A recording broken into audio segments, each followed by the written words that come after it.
Psychologists called it wife walkaway syndrome. To the outside world, it looks like sudden irrational choice.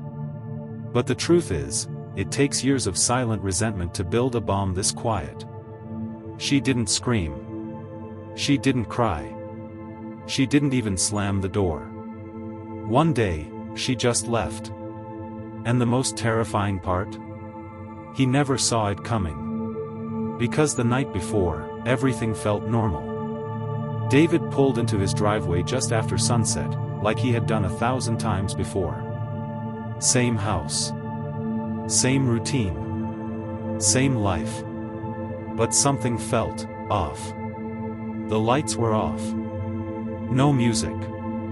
No TV. No movement. Just a strange, heavy silence, pressing against the walls. He stepped inside slowly. Sarah? Nothing. No answer. He walked into the kitchen. And froze.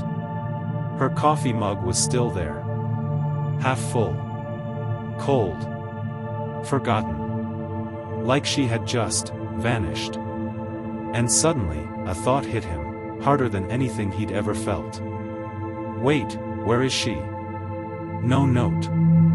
No message. No warning. Just absence. And a silence so loud, it felt like it was screaming at him. He stood there for what felt like hours, trying to make sense of something that didn't make sense.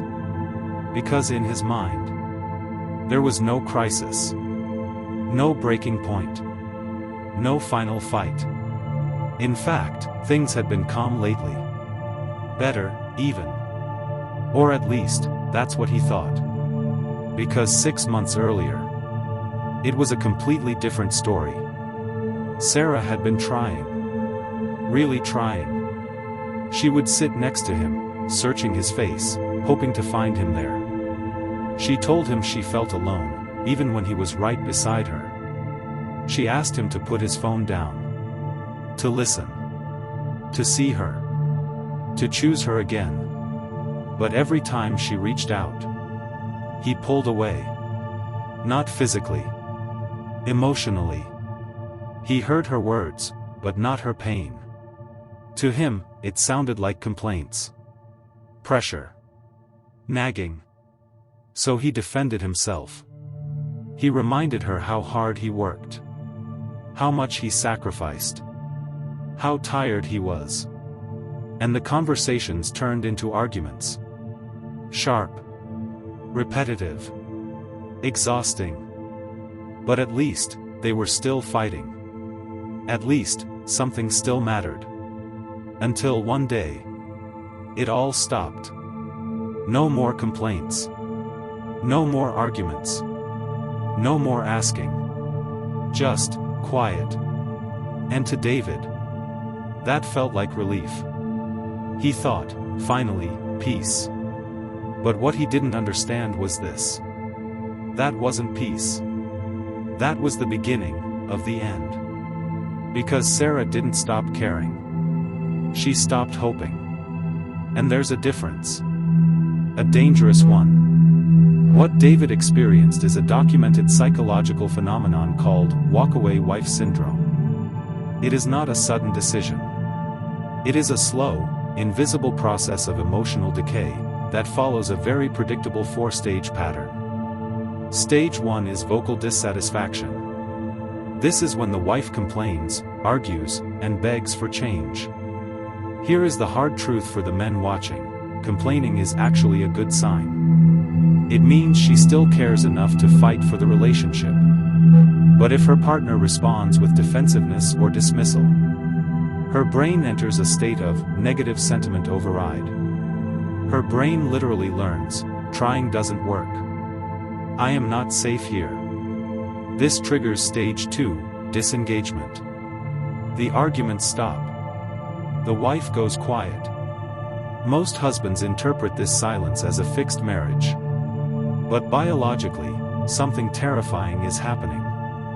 Chronic emotional neglect pushes the nervous system into what scientists call a dorsal vagal shutdown. It is a freeze state. Her body decides the situation is inescapable. She can't fight. She can't physically flee yet. So she emotionally freezes, to protect herself from the pain of rejection. She becomes numb. This numbness leads to stage 3, withdrawal. She starts living a separate life, under the same roof. She grieves the end of the marriage, while still inside it. She plans her exit. By the time stage 4, departure, arrives, there is no screaming. There are no tears. She is completely emotionally unhooked. When she finally walks out the door, the husband is blindsided. But for her, the marriage ended 6 months ago. The opposite of love isn't hate. The opposite of love is indifference. If you want to prevent walkaway wife syndrome, you have to recognize the signs before the nervous system shuts down. If you are a partner, and the fighting in your relationship suddenly stops, do not celebrate. Look closer. Has the connection actually improved? Or has she simply stopped trying? You must bridge that gap immediately. Ask the hard questions. You've been quiet lately. I want to make sure you still feel heard in this relationship. What do you need from me right now? If you are the partner who feels yourself shutting down, you have to recognize your own emotional burnout. Before you enter the freeze state, communicate your limit. Say, I am exhausted from trying to fix this.